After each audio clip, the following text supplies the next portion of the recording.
میرا نبی میرا نبی میرا نبی ہے، وہ میرا نبی میرا نبی میرا نبی ہے، وہ شمس ضحیٰ چہرہ انور کی جھلک ہے، وہ میرا نبی میرا نبی میرا نبی ہے، وہ میرا نبی میرا نبی میرا نبی ہے، ہاں میرا نبی ہے، وہ میرا نبی ہے، واللیل سجا گئے سوئے حضرت کی لچک ہے، والشمس ضحیٰ چہرہ انور کی جھلک ہے، واللیل سجا گئے سوئے حضرت کی لچک ہے، عالم کو جیا۔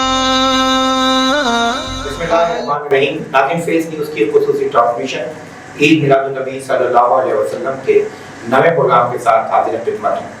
آج میں موجود ہوں جامعہ گلزار مدینہ میں، اور یہاں پر میرے ساتھ آج اس خوبصورت سے پروگرام میں خوبصورت سے موضوع کے ساتھ گفتگو میں شریک ہوں گے مفتی رفیع الرحمان صاحب، محتمم ہیں جامعہ گلزار مدینہ کے۔ آج ہم ان سے حضور صلی اللہ علیہ وسلم کی تعلیمات پر، ان کی گزاری ہوئی زندگی پر روشنی ڈالنے کی کوشش کریں گے۔ السلام علیکم مفتی صاحب۔ مفتی صاحب، اگر ہم پورے جہاں میں اس وقت نظر ڈالتے ہیں تو روشنی ہی روشنی ہے، چراغا ہی چراغا ہے، جشن ہی جشن ہے، تو آپ کیا سمجھتے ہیں کہ اس جو خوبصورت موقع ہے حضور صلی اللہ علیہ وسلم کی آمد کا، یہ ماہ مبارک ہے، تو کیا ہمیں یہ چراغا کافی ہے ان کی تعلیمات کے لیے اور جشن منانے کے لیے، خوشیاں منانے کے لیے، حضور صلی اللہ علیہ وسلم سے اظہار محبت کے لیے، یا اس کے علاوہ اس سے آگے بھی کچھ اور؟ بسم اللہ الرحمن الرحیم۔ محترم فیض نیوز والے، آپ کا بہت شکریہ کہ آپ ہمارے جامعہ گلزار مدینہ میں تشریف لائے۔ میں آپ کا تہہ دل سے شکر گزار ہوں، آپ کا اور آپ کے ساتھیوں کا، آپ کی ٹیم کا۔ اللہ تعالیٰ آپ کو نبی اکرم صلی اللہ علیہ وسلم کی محبت نصیب فرمائے، اور قیامت کے دن حضور کی شفاعت ہم سب کو نصیب فرمائے۔ جہاں تک آپ نے سیرت النبی صلی اللہ علیہ وسلم یا جشن میلاد النبی صلی اللہ علیہ وسلم کے حوالے سے بات کی، یقیناً قرآن مجید فرقان حمید میں اللہ تبارک و تعالیٰ نے ارشاد فرمایا، لَقَدْ كَانَ لَكُمْ فِي رَسُولِ اللَّهِ أُسْوَةٌ حَسَنَةٌ، کہ میرے نبی صلی اللہ علیہ وسلم کی زندگی مبارک تمہارے لیے بہترین نمونہ ہے۔ حضور علیہ السلام کی آمد یقیناً ربیع اول کے اس بابرکت مہینے میں ہوئی، اور ربیع الاول کا معنی ہی پہلی بہار ہے۔ اس میں کوئی دو رائے نہیں کہ اللہ تبارک و تعالیٰ اپنے پیارے نبی حضرت محمد مصطفیٰ صلی اللہ علیہ وسلم کو پیدا نہ کرتا تو کائنات میں اندر کسی چیز کو بھی پیدا نہ کرتا ہے۔ ہمیں زمین، آسمان، چرند پرند، یعنی یوں سمجھ لیں کہ جنت اور دوزخ، ملائکہ، تمام رسول حضور علیہ السلام کے صدقے مبارک سے میسر ہوئے ہیں۔ بے شک یہ بات بالکل آپ کی وجہ ہے کہ صرف چراغا کرنے سے یا جنڈا لگانے سے حضور کی محبت کا حق پورا نہیں ہو سکتا۔ اصل بات ہے نبی پاک علیہ السلام کی تعلیمات، آپ کی سنت مبارکہ، آپ کی دین اسلام کے لیے جو خدمات ہیں۔ حضور علیہ السلام کی ٹوٹل زندگی 63 سالہ تھی، جس میں 53 سالہ زندگی آپ کی مکی ہے اور 10 سالہ زندگی آپ کی مدینہ منورہ یعنی مدنی زندگی ہے۔ اس 63 سالہ زندگی میں ہمیں نبی کریم صلی اللہ علیہ وسلم کی دین اسلام کے لیے جو خدمات یا دین اسلام کے لیے جو قربانیاں ہمیں نظر آتی ہیں، یقیناً ہم اس کا حق ادا نہیں کر رہے۔ ہم مسلمانوں کو چاہیے کہ ہم اس عظیم نعمت پر، جو کہ حضور علیہ السلام اللہ کی نعمت عظمیٰ ہیں، اس نعمت پر اللہ کا شکر ادا کریں، اور حضور نبی کریم صلی اللہ علیہ وسلم جس دین کو لے کر آئے، کیونکہ قرآن مجید میں اللہ نے فرمایا وَمَا آتَاكُمُ الرَّسُولُ فَخُذُوهُ وَمَا نَهَاكُمْ عَنْهُ فَانْتَهُوا، یعنی اللہ تعالیٰ ارشاد فرماتے ہیں میرے رسول جو چیزیں تمہیں دیں ان کو لے لو، اور میرے رسول جن چیزوں سے تمہیں منع کریں اس سے باز آ جاؤ، اس سے دور رہو۔ تو ظاہر ہے کہ حضور علیہ السلام نے ہمیں کیا دیا؟ اسلام دیا، قرآن دیا، دین دیا، اپنی سنتیں دی، ہمیں نماز، روزہ، زکوٰۃ دیا۔ اور کن چیزوں سے حضور نے ہمیں منع کیا؟ ہمیں جھوٹ سے منع کیا، ہمیں سود سے منع کیا، ہمیں شراب سے منع کیا، ہمیں بدکاری سے منع کیا، بے حیائی کے کاموں سے، برے اعمال سے۔ تو مسلمان تب ہم کہلائیں گے، نبی پاک علیہ السلام کے محب تب کہلائیں گے، حضور علیہ السلام کی سچے امتی تب کہلائیں گے کہ جن چیزوں کا حضور نے ہمیں حکم دیا ان کو ہم کریں، اور جن چیزوں سے رسول اللہ صلی اللہ علیہ وسلم نے ہمیں منع کیا ہے اس سے ہم باز رہیں۔ اور اس کی زندہ مثال ہمارے سامنے صحابہ کرام رضوان اللہ علیہم اجمعین ہیں کہ جنہوں نے حضور کے اس حکم پر لبیک کہتے ہوئے آقا کریم صلی اللہ علیہ وسلم کی سنتوں کو بھی اپنایا، اور جن چیزوں سے اللہ کے رسول نے ان کو منع کیا اس سے باز بھی رہے۔ تو ایمان کا تقاضا یہ ہے کہ جو ہمیں اللہ اور اس کے رسول نے دیا اس کو پورا کرے، نہ کہ جو ہماری منشا یا ہماری خواہشات چاہیں اسے ہم لے لیں اور اللہ اور اس کے رسول کے احکامات کی ہم کھلی خلاف ورزی کریں، تو یہ ہم مومن کہلانے کے لائق نہیں ہیں۔ یہ بات تو واضح ہے کہ رسول اللہ صلی اللہ علیہ وسلم نے فرمایا لا یؤمن احدکم حتی اکون احب الیہ من ولدہ ووالدہ والناس اجمعین، کہ اس وقت تک کوئی شخص مومن نہیں ہو سکتا جب تک وہ اپنے اولاد، اپنے والدین اور تمام لوگوں سے زیادہ مجھ سے عقیدت اور محبت نہیں کرے گا۔ لیکن عقیدت اور محبت کا مطلب یہ ہے کہ صرف زبان سے کہہ دینا کافی نہیں ہے، زبان سے کہہ دینا حضور کا عاشق بننا کافی نہیں ہے، بلکہ اپنے عمل سے، اپنے کردار سے اور رسول اللہ صلی اللہ علیہ وسلم کے بتائے ہوئے طریقے پر چلنا اور ثابت کرنا، تب جا کر ہم اپنے آپ کو جو عاشق رسول کہیں گے اس کو کردار میں ثابت کریں گے تو ہم کہلانے کے لائق ہوں گے۔ پھر اللہ تبارک و تعالیٰ کو اگر ہماری ادا پسند ہوگی تو اللہ قبول فرمائے گا، اور اگر ہماری نیت میں کوئی فتور ہوگا یا دکھلانے کی صورت ہوگی تو یقیناً وہ ہماری جو محبت ہے وہ قابل قبول نہیں ہے۔ اچھا مفتی صاحب، ایک سوال ہے اور کافی لوگوں کے ہم نے سنا کہتے ہوئے، کیونکہ یہ پورے ربیع الاول کی نشریات میں میں یہ سوال کرنا چاہ رہا تھا، لیکن آپ جو مفتی ہیں اور اس کا صحیح جواب آپ اوروں سے بہت بہتر انداز میں دے سکتے ہیں۔ جو ہم دیکھتے ہیں مختلف مکاتب فکر کے جو علماء ہیں کہ ربیع الاول تو حضور صلی اللہ علیہ وسلم کی آمد کا مہینہ ہے، لیکن 12 ربیع الاول کو حضور صلی اللہ علیہ وسلم کی پیدائش پر علماء متفق نہیں ہیں۔ کہاں تک یہ درست ہے؟ کیونکہ اس میں تھوڑا سا لوگ ڈبل مائنڈیڈ ہو جاتے ہیں، ایک ہم کسی خطبے میں کچھ سنتے ہیں، کسی اور مساجد کے خطبے میں کچھ سنتے ہیں، تو لوگ عوام یہ جاننا چاہتی ہے، اس وقت آپ کو لاکھوں لوگ دیکھ رہے ہیں کہ وفات پہ علماء کرام ہمارے متفق ہیں، لیکن پیدائش پر، ولادت پر کوئی 9 ربیع الاول کہیں سے آتی ہے بات، کہیں سے 11 آتی ہے، یعنی ڈسپیوٹ ہے، تو اس کو آپ کس طرح کلیئر کریں؟ میرے محترم، یقیناً جو بات آپ نے فرمائی، کتابوں کے اندر یہ 3 روایات موجود ہیں، 9 ربیع اول، 10 ربیع اول، 11 ربیع اول یا 12 ربیع الاول، لیکن جو اجتماعیت ہے وہ 12 پر ہے۔ یعنی اکثر اتفاق جو محدثین کا ہے یا ہمارے اکابرین کا یا مفسرین کا ہے وہ 12 پر ہے، یعنی حضور کی پیدائش پر، اور تقریباً اس پر علماء جو ہے اتفاق کرتے ہیں۔ جہاں تک آپ نے وفات کی بات کی تو وہ بھی سرکار دو عالم صلی اللہ علیہ وسلم کی وفات بھی 12 ربیع الاول شریف کو ہے، لیکن ہم جو اس بات کو سمجھتے ہیں کہ حضور علیہ السلام نے فرمایا حیاتی خیر لکم و مماتی خیر لکم، میرا دنیا میں آنا بھی تمہارے لیے بہتر ہے اور میرا دنیا سے جانا بھی تمہارے لیے بہتر ہے۔ تو ہمارا جو عقیدہ اور نظریہ ہے کہ حضور علیہ السلام نے دارالفنا سے ہجرت کی ہے، کدھر گئے؟ دارالبقا کی طرف گئے، جہاں ہم نے بھی جانا ہے۔ تو دارالبقا ہمارا ہمیشہ والا گھر ہے، جس کو قبر کہا جاتا ہے، جس کو عالم برزخ کہا جاتا ہے، لیکن ہماری موت میں اور اللہ کے پیارے رسول صلی اللہ علیہ وسلم کی موت میں زمین اور آسمان کا فرق ہے۔ اس پر بہت سی روایت ہیں اور تمام علماء کا تقریباً اس پر اتفاق ہے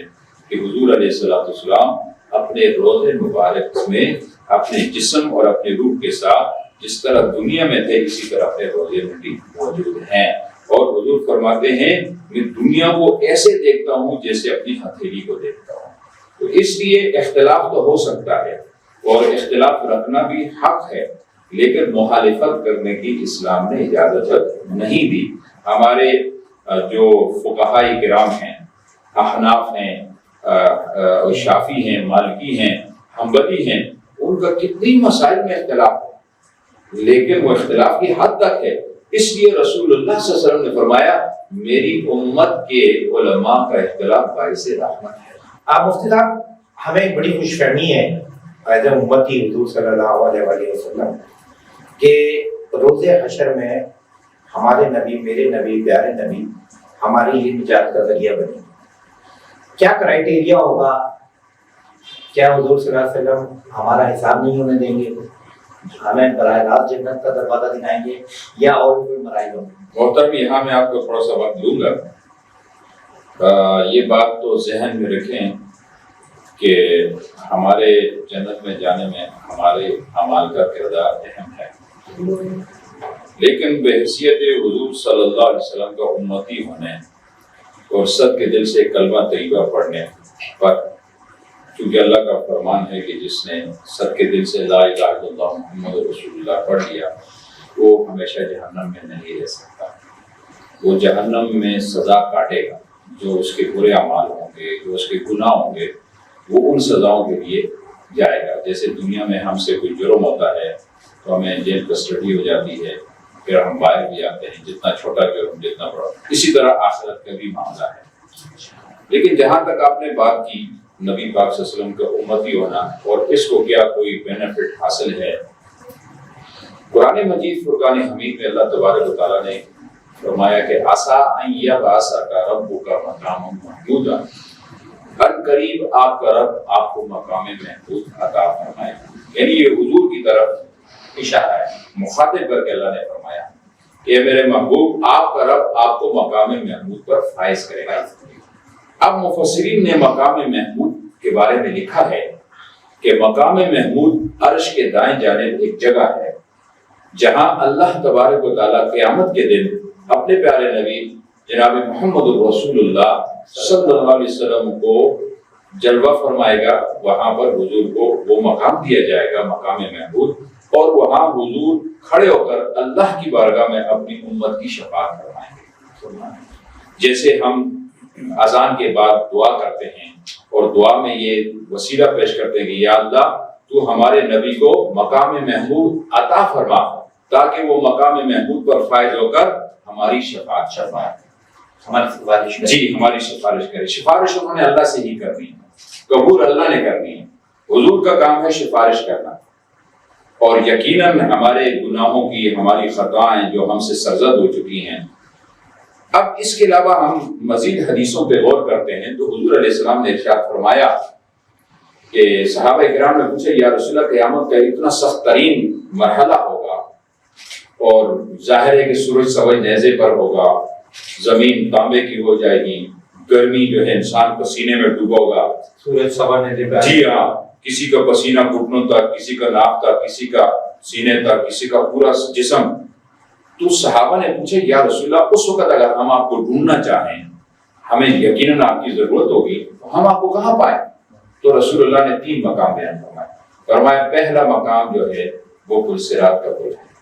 جہاں میں اپنی امت کے لیے موجود ہوں گا۔ دوسرا حضور علیہ السلام نے فرمایا میزان ہوگا، اور تیسرا آب کوثر ہوگا۔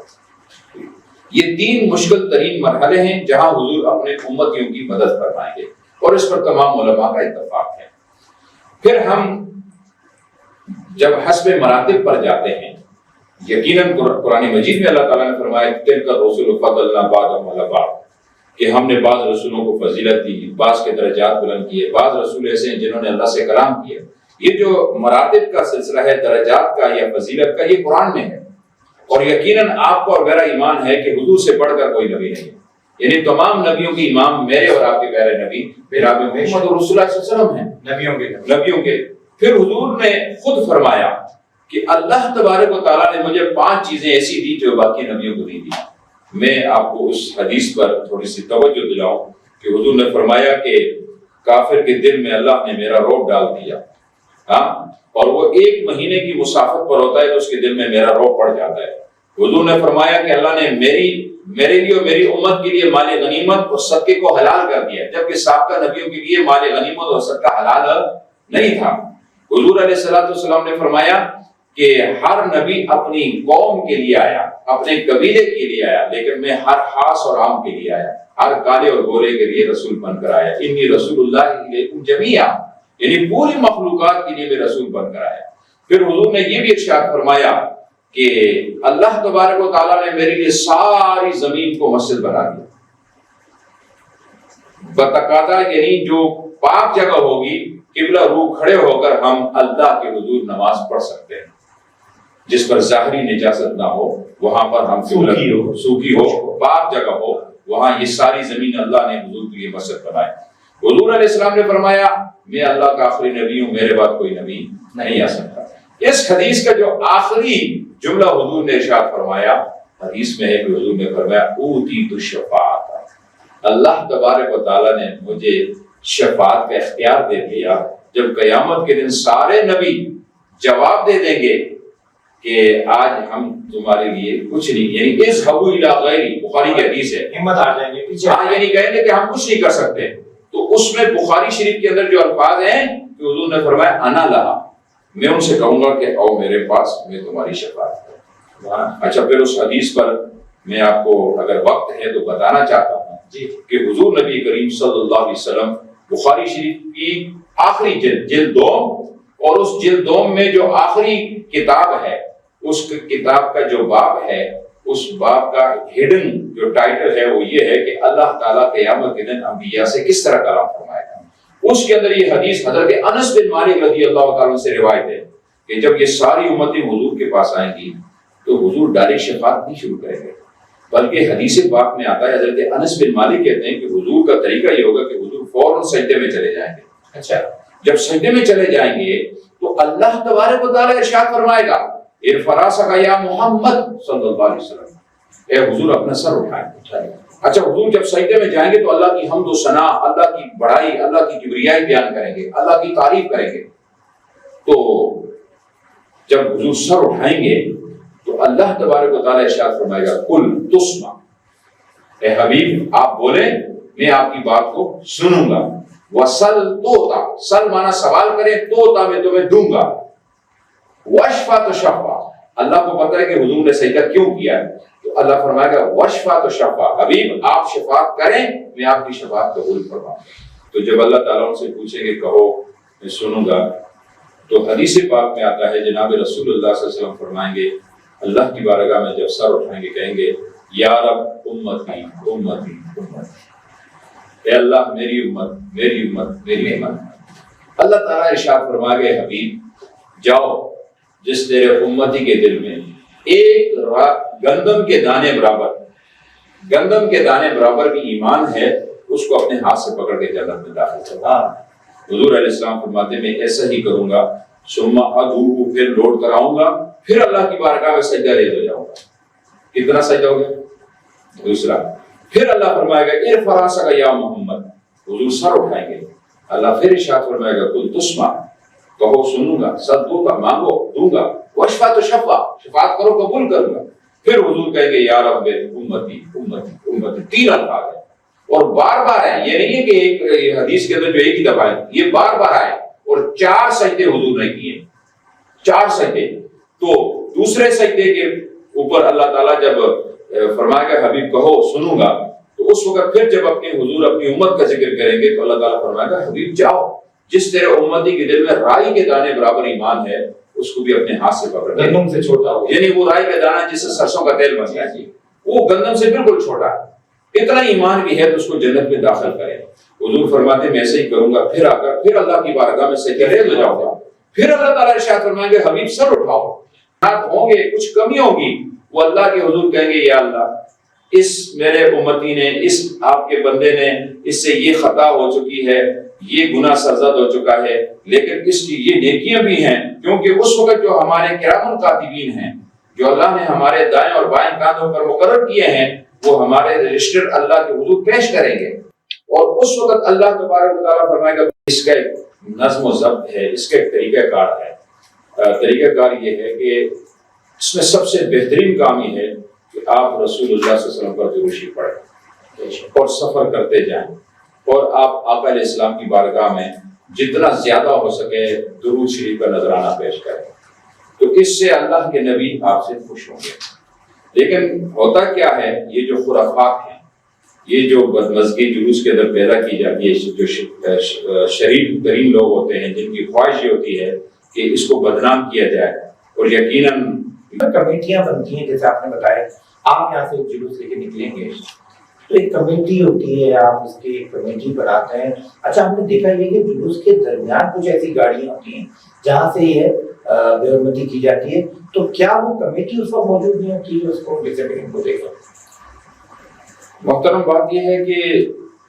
یہ بہت بڑا مشکل کام ہے جو ہم نے بھی دیکھا ہے، ظاہر عمر کا کافی حصہ ہم بھی گزار رہے ہیں، تو لوگ ہمارے اتنے جذباتی ہیں کہ ہم یہ تو جلوس کی آپ نے بات کی، اس کو تو ہم ایک اپنے لیے سعادت سمجھتے ہیں۔ اس کے علاوہ بھی جب ہم کراچی کے اندر کوئی فنکشن کرتے ہیں یا کوئی بڑی ریلی نکالتے ہیں، تو ہمارے جو مفتی اعظم پاکستان پروفیسر مفتی منیب الرحمان صاحب جو ہمارے بزرگ ہیں، اکابر ہیں، ان کی تربیت یہ ہوتی ہے کہ حتیٰ کہ وہ اس حالات کو دیکھ کر خود مائک لے کے کھڑے ہو جاتے ہیں، اور بعض اوقات جو ہے نا بڑے جلال میں آ کر لوگوں کی جو ہے وہ تربیت کرنے کی کوشش کرتے ہیں کہ اس طرح نہیں کریں، ہم ایک معذب معاشرے کے اندر رہتے ہیں، دنیا ہمیں دیکھ رہی ہے، ہمارے کردار لوگوں کے سامنے ہیں، ہمیں اس طرح نہیں کرنا چاہیے۔ ہمیں جہاں میڈیا دکھاتا ہے، اب حیرت کی بات میں آپ کے سامنے یہ کروں کہ ہمارے جو جنازے ہیں نا، جنازے وہ بھی صحیح طریقے سے نہیں ہو رہے۔ یعنی آپ یہ دیکھیں کہ میں نے جنازوں میں جب جاتا ہوں کسی بڑی شخصیت کا، عام لوگوں کو دیکھتا ہوں کہ راستہ بنائے، علماء آ رہے ہیں، علماء کی آڑ میں خود آ کے پہلی صفوں میں کھڑے ہو جاتے ہیں۔ بالکل ٹھیک ہے، تو ہونا تو یہ چاہیے کہ جنازے کی آخری صف میں ثواب زیادہ ہے۔ ہم صرف تقریم احترام کی وجہ سے کہ کوئی عالم دین اگر اس جنازے میں ہے تو وہ فرنٹ پہ آ جائے، لوگ اس کی زیارت بھی کر لیں، اور اللہ تعالیٰ اس عالم کی وجہ سے اس میت کی اللہ تعالیٰ مغفرت کرے، یہ ہماری نیت ہوتی ہے۔ لیکن جنازوں کے اندر ایک جو ہے نا ہم دیکھتے ہیں لوگوں کے اندر اس میں بھی نظم و ضبط نہیں ہوتا، تو اس میں جو ہے نا میں صرف عوام کو قصوروار ٹھہراؤں تو یہ بھی غلط ہے، اس میں ہماری بھی کوتاہی ہیں۔ لیکن ہم سے جو سکے لا یکلف اللہ نفسا، کہ ہم اپنی جو طاقت ہے اس کے مطابق کرتے ہیں اور کوشش کرتے ہیں۔ کچھ ہماری حکومتی نظام بھی ہیں، دیگر جو مکاتب فکر ہیں ان کے ہاں بھی جلوس ہوتے ہیں، پورا سسٹم سیل ہو جاتا ہے، کسی کو جو ہے باہر نکلنے کی اجازت نہیں ہوتی، ایک راستہ متعین ہوتا ہے۔ ہمارے ہاں جو ہے پورے پاکستان میں جلوس گلیوں سے محلوں سے نکلتے ہیں، ظاہر انتظامیہ کے پاس اتنی نفری بھی تو نہیں ہے۔ اچھا، ہم جو کمیٹیاں بناتے ہیں وہ آگے والوں کو ٹھیک کرتے ہیں تو پیچھے والوں کو، تو اس میں ہم سب کو یہ پیغام میں دینا چاہتا ہوں جو ناظرین ہمارے سن رہے ہیں، ہم سب کو اپنے خود کوشش کرنی ہوگی اور اس جلوس کو پرامن طریقے سے بنانا ہوگا، اور جس نیک مقصد کے لیے ہم نے کہا، ہم کوئی دکھلاوا نہیں چاہتے یا ہم یہ دکھائیں کہ جی تصویریں بنائیں کہ میں جلوس میں آیا اور یہ ہوا۔ ہم اللہ کے حضور کی بارگاہ میں اپنی اس عقیدت کو پیش کرنا چاہتے ہیں کہ اللہ تعالیٰ کے حضور ہماری اس عقیدت کو قبول فرمائے، اور کل قیامت کے دن جو ہے میں حضور علیہ السلام کے محبین میں میرا نام بھی شامل ہو جائے۔ میں آپ کے سامنے ایک چھوٹی سی مثال رکھتا ہوں کہ جب حضرت ابراہیم علیہ السلام کو نمرود نے آگ میں ڈالا تو اللہ رب العزت نے قرآن مجید میں ارشاد فرمایا، قُلْنَا يَا نَارُ كُونِي بَرْدًا وَسَلَامٌ عَلَىٰ إِبْرَاهِيمَ، اے آگ میرے ابراہیم پر ٹھنڈی ہو جا اور سلامتی والی ہو جا۔ جب یہ اللہ کا حکم آیا تو کائنات کے اندر ہر روح والی چیز نے اس حکم کو سنا۔ ایک پرندے نے سنا اور اس نے اپنے جو گھونسلے سے نکلا اور سیدھے جا کے سمندر میں چلا گیا، اور وہاں سے اس نے اپنی چونچ میں پانی لے کر واپس پلٹا تو راستے میں ایک بزرگ سے ملاقات ہو گئی۔ اس بزرگ نے پوچھا، اے پرندے کہاں گیا تھا؟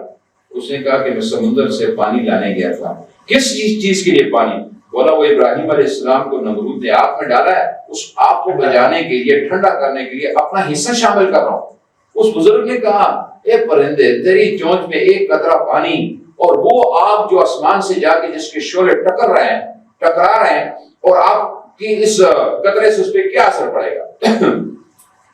پرندے کا جواب سننے کا تھا۔ پرندے نے کہا، بزرگ محترم یہ تو مجھے بھی معلوم ہے کہ میرے اس قطرے سے کوئی اثر نہیں پڑے گا، لیکن میری نیت یہ ہے کہ کل قیامت کے دن اللہ کے حضور جب